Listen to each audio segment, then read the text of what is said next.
Music and Booze with Mo is co-produced and distributed by Nitty Grits, the media division of the National Food and Beverage Foundation, changing the world one taste at a time.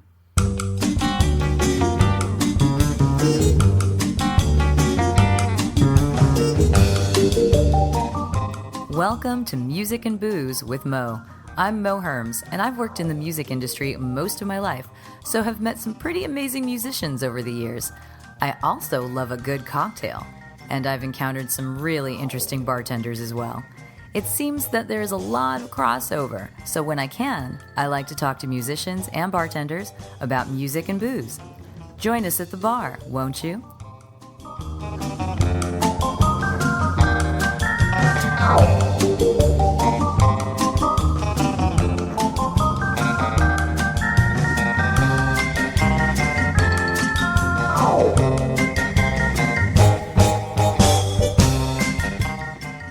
Music and Booze with Mo is brought to you by The Mermaid, a cozy neighborhood bar with an aquatic flair in the Little Tokyo area of downtown LA.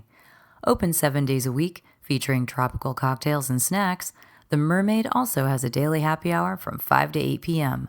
Follow The Mermaid on Instagram at TheMermaidLA to hear about upcoming events and check them out at themermaidla.com. Head to 428 East 2nd Street, Los Angeles, for a drink.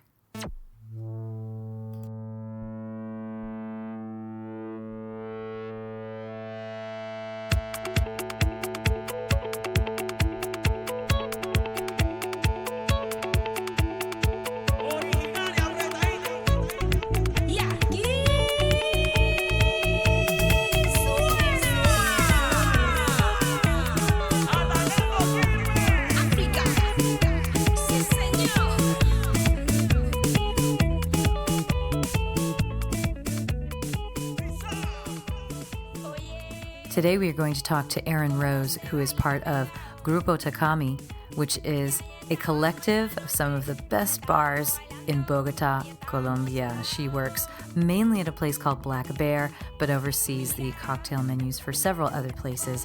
And I am Colombian. My family is from Colombia, and it makes me really excited to have had this opportunity to talk to someone who is creating cocktail culture in my mother's homeland. When I was there last, there really wasn't much of anything. You just drank aguardiente, beer, and apple wine, and you danced a lot. So today, you can drink a lot more than just that. There's still a lot of dancing, and we're going to talk more about all of it with Erin Rose. But she's also late, so whatever. Okay, so she'll text you. Yeah, Okay. so tell everybody who you are. Okay, so I'm Erin Rose. I manage the bars for a group of bars and restaurants in Bogota, Colombia. I love this. Called Takami. Yeah. This makes me so happy. Yeah. Takami, okay. So I've been there. A few of our bars, obviously with that kind of big of a group, we have some different concepts. One of our best known bars is called Black Bear. Black Bear? Black Bear. Okay. And then, I moved there about 3 years ago from the Bay Area. How did you get from San Francisco to Colombia? So I was working at a bar that specializes in whiskey in San Francisco called Hardwater. It's on the Embarcadero. Okay. Oh my gosh, you even say Embarcadero like you've been living in Colombia. I sometimes have moments where I'm like, do I stick with the gringo pronunciation or do I? You know what? Whatever you're comfortable with, that's it. We can all speak Spanglish. That's Yeah. fine. If you do enough Spanglish, I might start falling into it a little bit. The last time I was in Colombia, when I came back, I was speaking Spanish. Not well, but I was speaking it unaware of the fact that I was speking it. So do what you got to do. It's totally I fine. love that. Yeah. Go white girl. Go white girl. Go gringa. So you were in San Francisco at Hardwater. I was in San Francisco, and a guy that is now a good friend of mine came in, Gabriel Lowe, who's worked there for a long time, and he had actually done consulting on the first more bar concept that they opened, not so restaurant, for this group. But he didn't want to relocate permanently to Bogota. So he was like setting them up with consultants from San Francisco. Colombian cocktail culture is still very much in its infancy. Yeah, for sure. And so they wanted, the owners had traveled, really cool, all Colombian, but they had traveled, they had lived abroad, and they wanted cocktail programs like they saw in the US. So they were bringing people down. There had been a couple of people before me who had done like consulting stints for them. And then so originally I was supposed to go down for 4 to 6 months, and I just stayed. Well, yeah, my experience in Colombia was that this is the historical, and you will know. I've got my 80-year-old aunt. Yeah. We go to see some salsa because we're in Cali, not in Bogota, but you know, one of the cuñas of salsa. Right. If you're gonna go see salsa, you gotta go to Cali. Sorry, you know. But we'd go there, and she would have her bottle of aguardiente, and we're talking like an actual bottle, not like a little airplane-sized bottle. Her bottle of aguardiente and a big gulp-sized beer. Sounds about right. Right? And watching the dances, and she's leaning back because, you know, she still moves when she feels like it, but she just has a shot of aguardiente, chases it with the beer. Aguardiente, beer. And does this all night and polishes off a bottle. And I'm surrounded by people 20 years older than me who are all doing the same thing. And so my culture, my cocktail culture was like, they've got aguardiente, and that's it. You just go down there and you get aguardiente, you get beer. Sometimes you can find rum somewhere. You know, when I was there last, which was about 6 years ago, they found me a bottle of Milagro tequila. Yeah, because they knew I liked tequila. So what is happening there now? What have you seen? And you've been there for 3 years now? Yeah. And what have you seen change in the 3 years that you've been working in Bogota? This is actually a very serendipitous question because I'm actually here presenting artisanal Colombian distillates. I will be there. Yes. You are probably not surprised by that. I'm so happy. With a good friend of mine who really specializes in that. And just to shout out to her for a minute. So she's Colombian. She does beverage pairing for the restaurant Leo, which just became the first Colombian restaurant to make it on the 50 best list, and it's woman-owned. Oh, that's so cool. So I think I'm guessing that's in Bogota as well. Yeah, Bogota's that's the Paris. They say it's Buenos Aires, but it's really Bogota. I love Bogota. I think it's such a wonderful and beautiful. Doesn't get enough credit for that city. Oh my God, that's incredible. That's amazing. So there we go. Colombia's making moves. But there is something very. I don't want to take away the cultural role that aguardiente has in Colombia because it's so special. Yes. Like the first time I went to Christmas with my boyfriend's family outside of Medellin, they're Paisa, or that half of the family is. It's 20 people in a 3-room house, which as an American with lots of personal space issues was a little intense. But you know, you see this thing that I found very beautiful and so different from how I grew up, which is, even the Mexican culture does not, and that influence in New Mexico, does not have that dancing culture that there is in Colombia. Yeah. And like, I'm sitting with my boyfriend's uncles. They're drinking guaro out of like a 2-liter jug. Yeah. And then they make merengue. Yeah. And not only that, but when still kind of traditional gender roles. When the women are inside cooking, they dance merengue and salsa with each other. Oh yeah. Which for me, like, I loved that so much, like seeing these two 56-year-old men dancing merengue together was like, just because they want to dance, I thought it was so beautiful. But sorry, that's kind of a side note. No, it's wonderful. And it actually leads us to the other half of this podcast, which is the music part. The music part. Right? Because there's the merengue there, and there's my experiences in Colombia have been so musical. But my mom was a dancer. Yeah. She was a professional dancer there. She did folkloric dance. But everybody danced. And you know, I'd go there, my cousin's father-in-law was like, Monica, you have to come dance with me now. And I'm like, what? No, I'm not trained this way. And he's like, doesn't matter. You're dancing. And he's spinning me around, and he's like, see, you can do it. And I'm like, was that doing it? Did that count? I know, it's funny because you're like, I haven't taken classes. That's very American in a way. And they're like, no, you're dancing. Yeah. Like, shut up. Get out there. Doesn't matter. It doesn't. But I think honestly, like bar culture in Colombia has had, or cocktail bar culture has had a bit of a hard time because if you're going out to get drunk, you're dancing. Yes. Like, we were at a party last night here in Tails, and it was like, I was like, this is why there's dancing, because when the music's too loud to hear people talk, and like everybody's a little tipsy, like, and then they just stand around awkwardly for a moment, and you're like, this is when the dancing comes in, and like fill that gap. But I think one thing, like, going back having to retrain some people then on what to do in a bar. I think so. I think that culture, and it's like in Bogota, there's several very good bars that are very much in the like old school, old man, dark wood whiskey model that are cool bars. Yeah. I would like to see like some things spring up that are like more kind of liminal spaces between like the full on rumba and then like the restaurant bars, which are what our bars are more. Yeah. And they do very well, but they're, you know, bars in restaurants, which is another space too. So people are they're used to sitting down and doing the thing. Yeah, and but I think to go back to the distillates for a minute, I think, you know, aguardiente culturally is Colombian. The actual base distillate is not Colombian. They buy it from Ecuador and Bolivia. The government-owned liquor monopoly in Colombia has, actually they just signed a law that might make a space for artisanal distillation, but for a long time it's been illegal or semi-legal.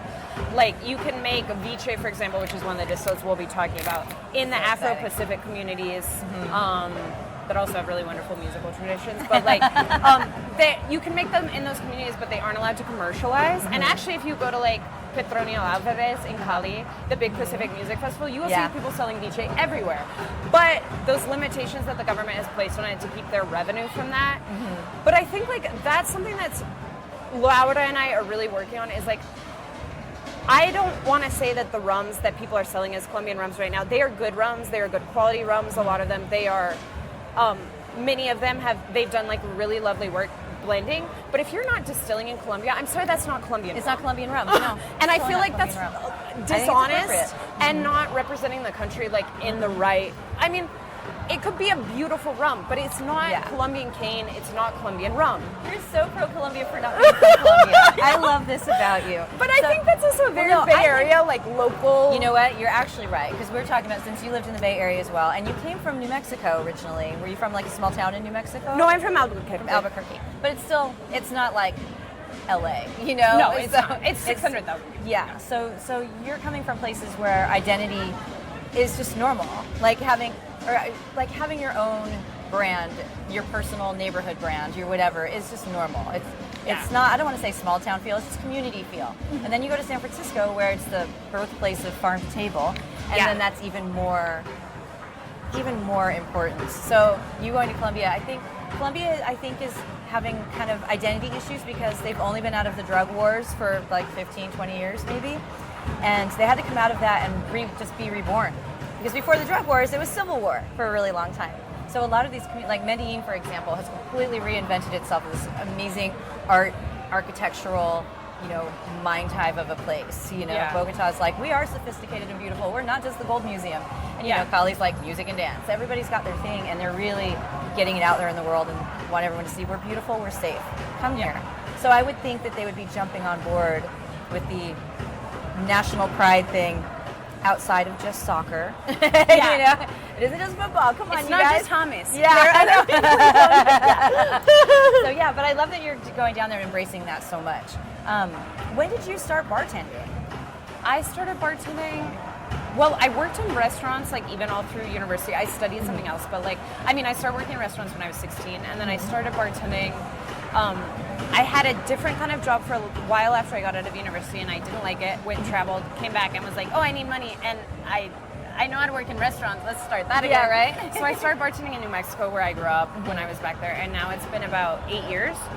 So that was, like, I started when I was about 25. Wow, so you've only been bartending for 8 years, and in that trajectory, you went New Mexico to the Bay Area. And did you work at Bourbon and Branch? Did I read that somewhere? Yeah. Which is, like, not too shabby, you know, to go over there and work at that, because that bar more or less launched the craft cocktail thing in San Francisco. It did. And I think a lot of bartenders still have as much as like, I think there have been a lot of evolutions away from that kind of like speakeasy model. Yes. And Branch itself has evolved because I mean, when they opened, it was very much like a boys' club, literally. Yeah, yeah. And now, I mean, my friend Didi is the first female general manager of Branch right now. And like, when I started working there, that was the first time they had more than one woman behind the bar there.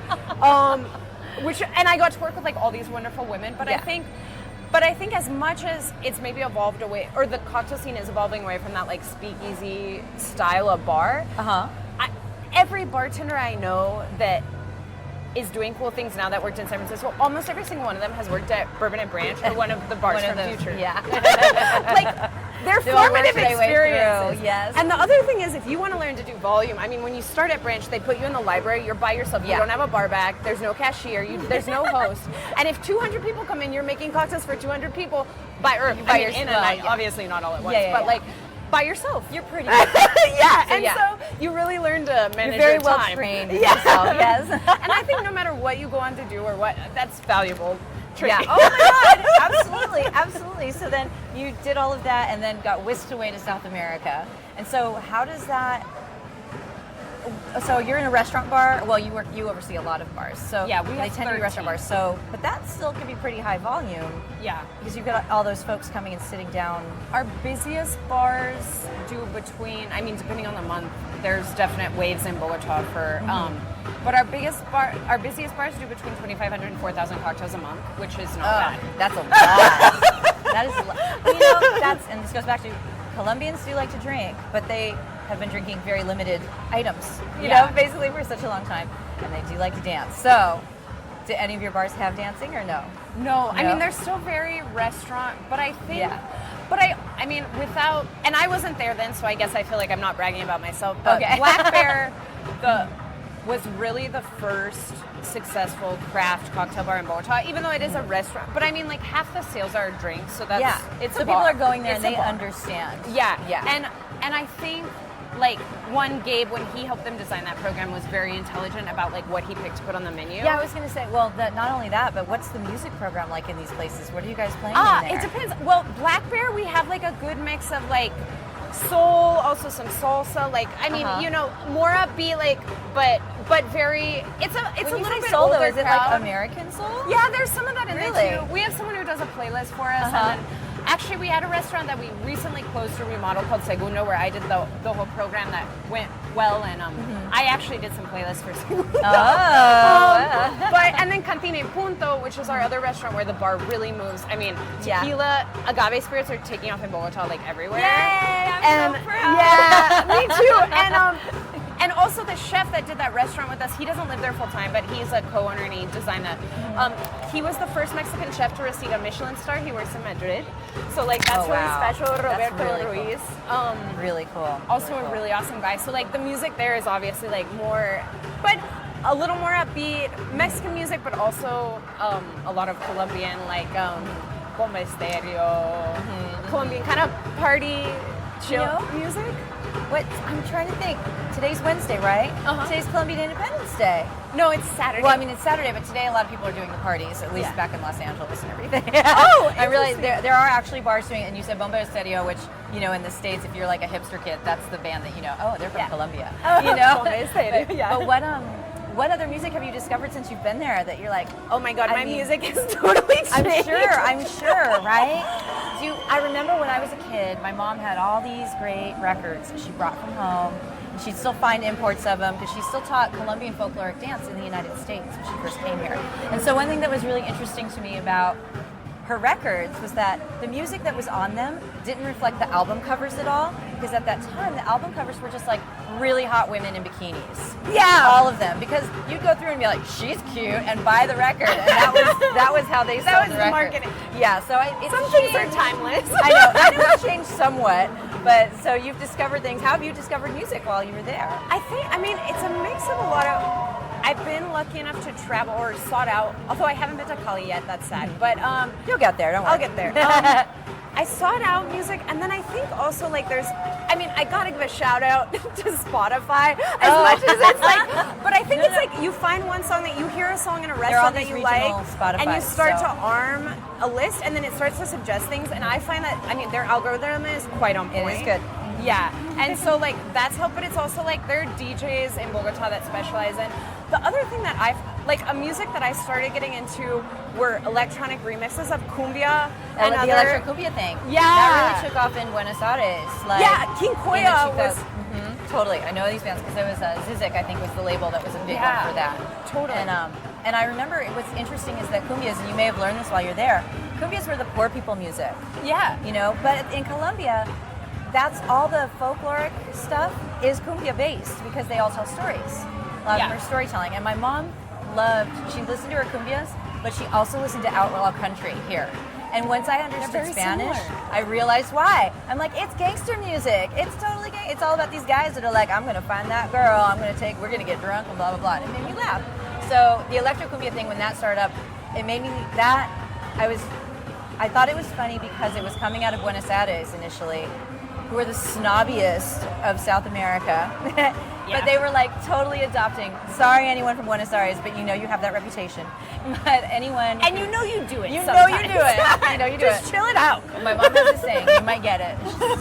People from Argentina are people who speak Spanish, eat like they're Italian, think they're French, and speak Spanish.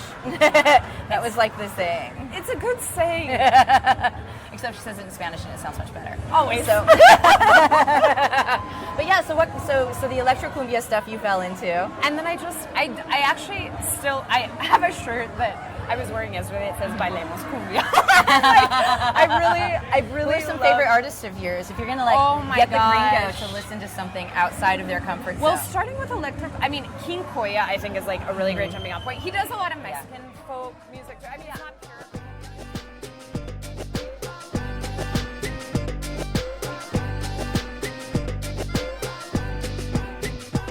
Por la mañana sientes soledad y por la noche sientes soledad. Por más que rías sientes soledad, por más que mientas sientes soledad. Con un gustito agridulce en la boca ella luce preciosa de flores madera. Con sus caderas que se bambolean, las penas de adentro se van para afuera. Y llora, trocitos de madera. La niña misionera no para de llorar. Llora la pena de su tierra, moviendo su cadera, no para de bailar. Quantic does a really good job curating. Yeah. And I mean, he's actually, I really don't good. remember if he's British or gringo, but like no, I think he's British. yeah, I think so too. He He's comes been to living. Bogota a lot. I think he lives there like half the year. I think. Yeah. Right. And but he has a list of like Colombian cumbia classics, I think related to marijuana on Spotify, or like that he curated, that I think he digitized from vinyl. But they're all really, really good songs. There's this one that I was listening to yesterday. Let me show you in my. I know. I'm like, you better just- send me a screenshot of that. 'Cause I'm gonna want to remember. But there was actually, and like you said, in a lot of ways, I think it's also like the very early jazz in this country. It is gay. I mean, they're singing about drugs, they're singing about being poor, yeah, they're singing about totally. heartbreak, Totally. and but this one, It's always fun when you find old drug songs. Yeah, you know? el porro es hermano de la cumbia, and then he talks about how the taking a notes, picture of your how the notes of his songs, because you know cumbia originated in Colombia, on the Caribbean coast and like in the by the Magdalena River, and that's also coca growing territory along there. And he says my notes come from the coca colombiana, and like it's a really beautiful.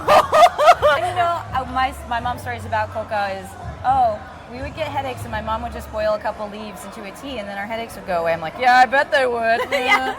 But it's different, you know. I mean, in that version of coca, it's just a plant. It's just a medicinal plant. Well, actually, in my cocktail session tomorrow, I'm going to be using coca in my cocktail, though I didn't. Oh, there we go. And this is actually hand harvested. They toasted by hand, and in this particular indigenous community in the Santa Maria Mountains, only the women can touch it.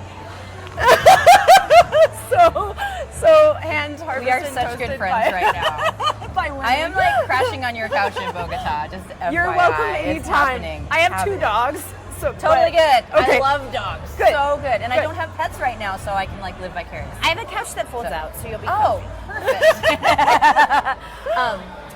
perfect. This made me think of something. The coca leaves, the something, the women. Oh, I forgot. Okay, we're going back to music. Go back We're to gonna go back cumbia. to music.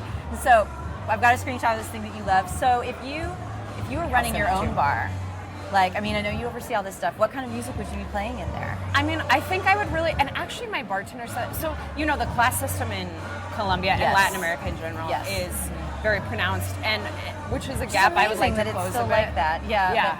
But they're getting Slowly but surely. And the first night I put on, and I mean, some of them were traditional songs, but the first night I put on electro cumbia remixes or other songs. I mean, even just songs with the lyrics in Spanish. Like Odessa has a really great song with the Shamanas, where they're singing in Spanish, but it's Odessa doing the beat. Whoa. Really I didn't know beautiful. that. Nice. And I put on this music that was all in Spanish, and my bartenders were like, yes. Like, because in a lot of our restaurants we play a mix, but except for the Mexican restaurant, a lot of the times we're playing English language music because the like high classes in Bogota, they still have that thing about like European and American is being better. Is better. Mm-hmm. Yeah, they're like, we want gin and whiskey, and I'm like, no, you're gonna try beach. Yeah, right. And Laura's proud of what you have here, and actually, Yeah. that's a really good point too, which could lead towards maybe they're not embracing some of that stuff because it's seen as the common thing, the poor people's drink. The poor people's drink, the thing. Oh, out they drink out in the jungles, whatever, and they're up in the mountains and all this kind of stuff, and not having respect for that. It's like cumbias. It's changing the culture behind that, the mind thought behind it. That's so interesting. I think it. So I would love really. that. I mean, I'm sure I would play. My dream. Have you been to Limantur in Mexico City? No, I haven't. No, they've come to the States. They're here right now. Yeah, they're here right now. And they've come to the States, so I've had their drinks in that way. But I actually haven't been to Mexico City in 15 or 20 years. Oh, you should go. I know. One thing I really, and I think part of their success that, like I said, a lot of the cocktail bars in Bogota right now are like more sedate, and I think a little bit like older or money It's crowd. a sophisticated thing right now. But I would really, like one thing I think Limantur does really well is like they formed a really strong international community around that bar, like the way they do guest shifts, and then you go in and it's like that point just before Rumba. Like sometimes they have DJs, they play a really wide variety of music, and there's space for like a lot of different, and I would like to see a bar like that open, or I would like to open a bar like that in Bogota. That would be amazing. And that's the place where you would do it because that's the most cosmopolitan of the cities, really. Yeah. It's open to more expats, so you can cross more borders in a sense. And the expats musically and drinks. Totally. And the expats or the people who are visiting from abroad, they are often looking for Colombian. Yeah. Like I have a friend who has a really wonderful restaurant called Mesa Franca. He serves ceviche at his bar, and that's the people who come to visit are so stoked on that. The foreigners want to try those things with that story because they want and to that learn. tradition. Yeah. Absolutely. And I mean, and I think Vichy is a really special case even in the world of crafted. I mean, it's still finding its feet because this is something, made in the Afro-Pacific communities traditionally. Some of the indigenous communities too, but I think the tradition really came from. And a lot of those communities were founded by escaped slaves that ran from the Caribbean to the Pacific coast. They're in parts of the Pacific that you cannot reach by land. You have to go by boat or plane. And they have traditionally the women were distilling, which is amazing and so unusual in the world of distillates in general. Now I think it's about 50-50, but you still see a lot of times where it's like the women who make those and then also do these infusions that are medicinal with that base distillate. And I just think like that's so special, all of that story. It's amazing. Yeah, and people should be proud. But there's that stigma still. Maybe because, and anyone listening, if you're a Trump person, I don't apologize. I'm really hoping that our current president is maybe people not want to be quite like the United States in the same way they used to be. I've been told to go home, and I'm like, what, to San Diego? I love San Diego. You can tell me to go home anytime. But yes, so be proud. If you can be proud of your country, and there's a lot in Colombia to be proud of. I mean, there's bad stuff too. We all have bad stuff, but grab onto the good stuff. Good stuff. And let's highlight the good stuff. Speaking of good Colombian stuff, Lulo. My favorite, one of my most Lulo. popular cocktails is with Lulo. Good. It should be. Lulo's like only in Colombia, right? I mean, I think they have maybe varieties of it, like creeping up into Panama and Costa Rica. But the way it is in Colombia, I haven't seen it. So Lulo, for you listeners, you won't know this unless you know someone Colombian or who's been there, is a citrus. Basically, it's not even It's citrus. in the tomato family. Is it tomato? It's a Solanaceum. No, it is not. I mean, it's not a tomato, but it's in that family. If you cut it open, it kind of looks like it does look like one. I tell people that. I'm like, it's like orange on the outside, but green on the inside. Like and it has those seeds and it has those seeds. I'm like, it's thick. The It's cool gloopy, part but is the called juice is placenta. like, I'm sorry. Is it? I didn't ever know that. All I know is, to me, it's a fruit. But it's always been like, when I go there, I'm just like, Lulo. All I want to eat while I'm here is Lulo. Just give me nothing but Lulo. It's the best. It is so delicious. And so you going there, so you've gone to Colombia and you've discovered so much. You're discovering these spirits that, no one else has ever heard of because they're being made like, it's almost like mezcal was for a long time, or like bacanora. Bacanora is like, we just made this in the village and then we poured it into our Jeep and then we drink it, Yeah, at our parties. Yeah, totally. And I do have family friends who have done that in their life. They used to smuggle bacanora back for us to drink. No, I had to bring my spirits for my tasting in like 3-liter Coca-Cola. Right? Like the plastic ones. You're like, don't know the legalities. Let's just play it safe. Yeah. So yeah, it's over. By the time anybody hears this, she'll be long gone. You can't get her. But yeah, it's like there must be some amazing fruits and herbs, and there's so much fruit in Colombia. Yeah. And so many great vegetables and herbs. You must have had so much fun creating drinks with these. Like, what was that process like for you? I mean, I think it is an ongoing Yeah, process. I bet. And actually there are a lot of, not a lot, but I have friends now that are kind of working. Some of the rare Colombian fruits that only come into season or only are from a certain climate are disappearing a little bit because of the commercialization of agriculture. Yeah. And so I have a friend who runs an Instagram account called Frutas Colombianas. Really? Worth following. And I'm he totally really down. wants and he's starting to work with like doing tours with bartenders. I think one thing I had to really adjust in my mindset, but it was good. I mean, I think limitations are a learning opportunity a lot of times, Yeah. or for creativity. Yeah. You know, in Colombia, you're playing with really big brands because they're the only ones who can afford to come in. Yeah. You're not going to have like that mezcal that like one person makes at his house. Yeah, Like, yeah. it's not coming into Colombia yet. I would love it. I mean, when I first got there from San Francisco, I was really sad about that a little bit. But You adjust. I think you have to make the best of what you have. And the other nice things about working with big brands in those markets is like, you know, they took, for example, Meca Altos took 10 of my bartenders to Mexico this year. Some of them had never been on a plane. Oh, wow. So like, That's amazing. that's so cool. I think you can't. San Francisco has a very wonderful and specific culture that can be very black and white. Yeah. I think you move abroad and you kind of learn. You know what? I was just about to say the world is really small once you get out into it.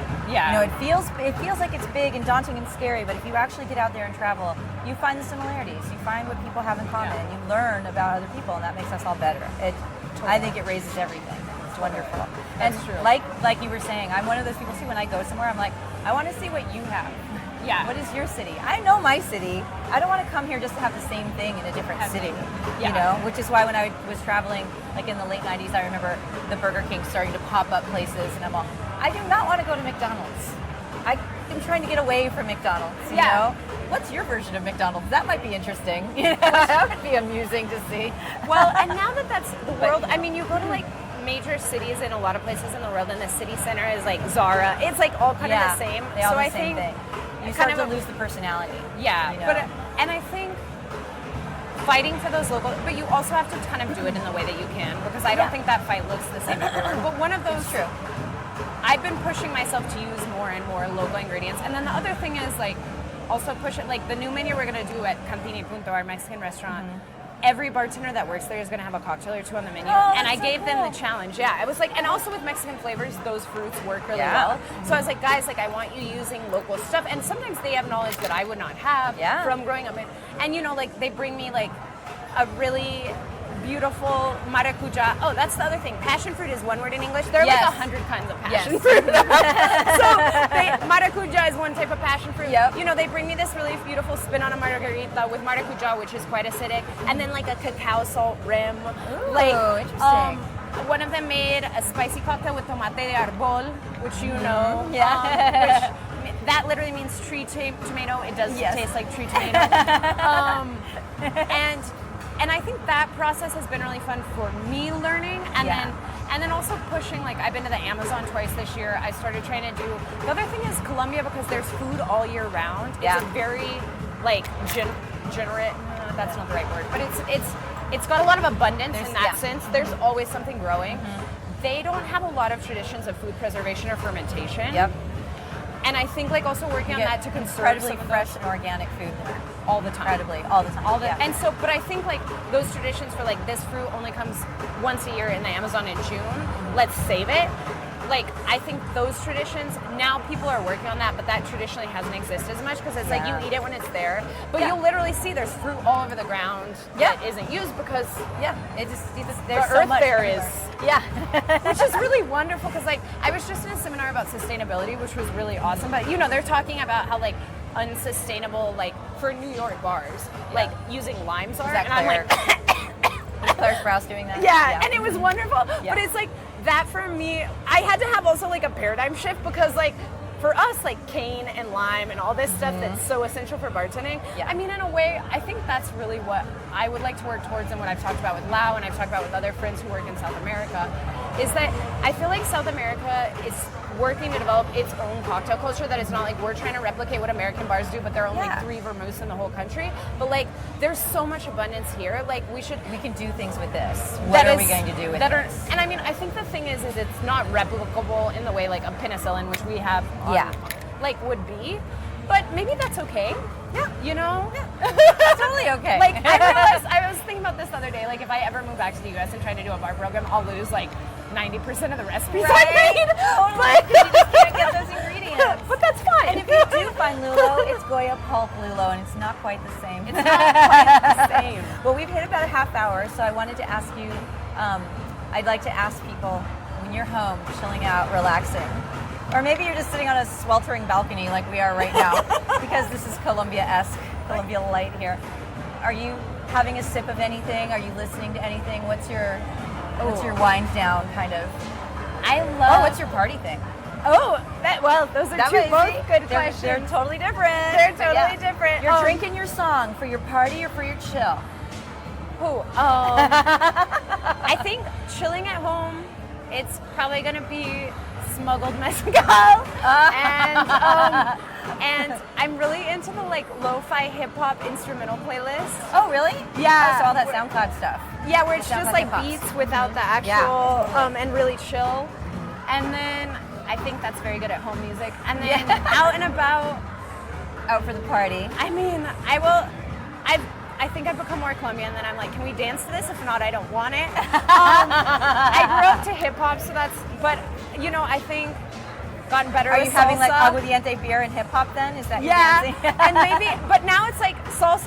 You know, this is another thing I love about Colombia is like there's not that same, you know, like I think Americans, we can be like if it's not my perfect music, I don't want to dance. And Colombians are like, whatever. I know. Like, and I think I've gotten a little more that way, which is nice. Like salsa, great. I've started to like reggaeton after many years of resisting. My mom hated reggaeton. She's like, this is not okay. When that came around, she's like, oh, it's so dirty. It's this. She was not into it. But you know, I was listening to this. But she's still cool with Spanish pop. That's sort of fun. I was listening to this cumbia song called Rumba Cha Cha Cha. Rumba Cha Cha Cha. And I realized that when they did Peligrosa, that J Balvin song, they kind of took a line from that cumbia song, and I was just like, this reminds me of the sampling from, I mean, which, I don't know, it was really nice. It's always nice to broaden your horizons. Totally. But basically, if it has a beat and it makes you feel happy, I'm probably down. chilling. You are becoming Colombian. Yeah, I am. I don't think that's a bad thing. I don't listen to as much punk music as I used to. That was my New Mexican dive bar days. But it's still in there somewhere. It is. That never leaves you. Well, thank you so much, Erin. It was really fun sitting here talking with you. I can't wait for your seminar. I'm so glad you're coming. Excited. All right, on that note, we shall say, oh wait, no. Like your Instagram, your social media, how do people find you? What should they follow if they want to like live vicariously through your whatever? My Instagram is alcoholerin. Alcoholerin? like I ain't hollering at you. Yeah, okay. Alcoholerin. That's awesome. Or I guess a lot of people read it as alcohol Erin, which is also fine. But it has ERIN? Yeah. Okay. Oh my God, that's awesome. So and if you come to Colombia, anyone. Again. And then come to Colombia and hit me up. Just have to find you at one of the various bars. Yeah. Sounds wonderful. Is there a bar we should follow? A restaurant on Instagram? You can follow. Well, the group has one. That's Somos Takami. Somos Takami. Takami. And you can also follow Black Bear Restaurant or Black Bear Bogota. Black Bear Bogota. Okay, sounds good. Thank you so much. Thank you.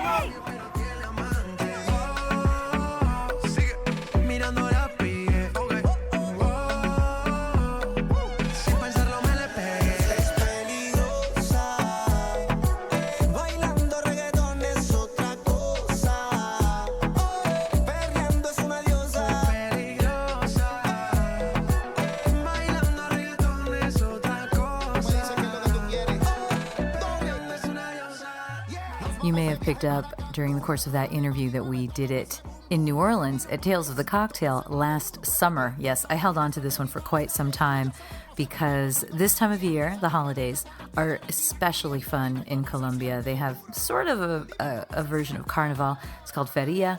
It takes place in various cities at various times around now. And the last time I was in Colombia was actually in Cali, where my family is from, for Feria. And it was so much fun. There was so much dancing and so much music and just a really wonderful time.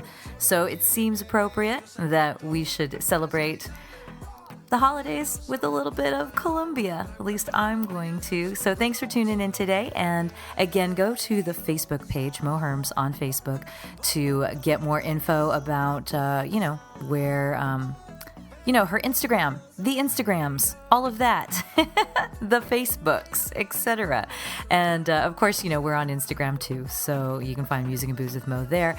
And then, of course, her playlist will be over on the Facebook page. So thank you so much, Erin Rose, for giving me such a bit of your time for such a special interview.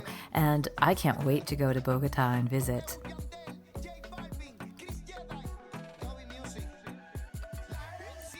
Music and Booze with Mo is brought to you by Barkeeper, a head shop for cocktail lovers, located at 614 North Hoover Street in Silver Lake, Los Angeles. Stop by for barware, vintage glassware, a carefully curated collection of spirits, and one of the most impressive selections of bitters anywhere. Follow them on Instagram and Facebook for information regarding spirits tastings. That's barkeepersilverlake.com. and also in the Virgil Village neighborhood of Silver Lake, Los Angeles. Thank you for tuning in to our barroom chats on Music and Booze with Mo. For more info about today's guest, or if you want to connect with me, check out my Facebook page, Mo Herms. Please subscribe to the podcast and feel free to tell all your friends about it. While you're there, give the show a rating and a review. It really helps to get the word out. If you want to hear the playlists our guests have curated, search She Be Mo on Spotify, SHEBMO. Find pictures of the interviewees and the cool stuff they create on the Music and Booze with Mo Instagram account. Lower your expectations and join us at the bar. Till next time, cheers.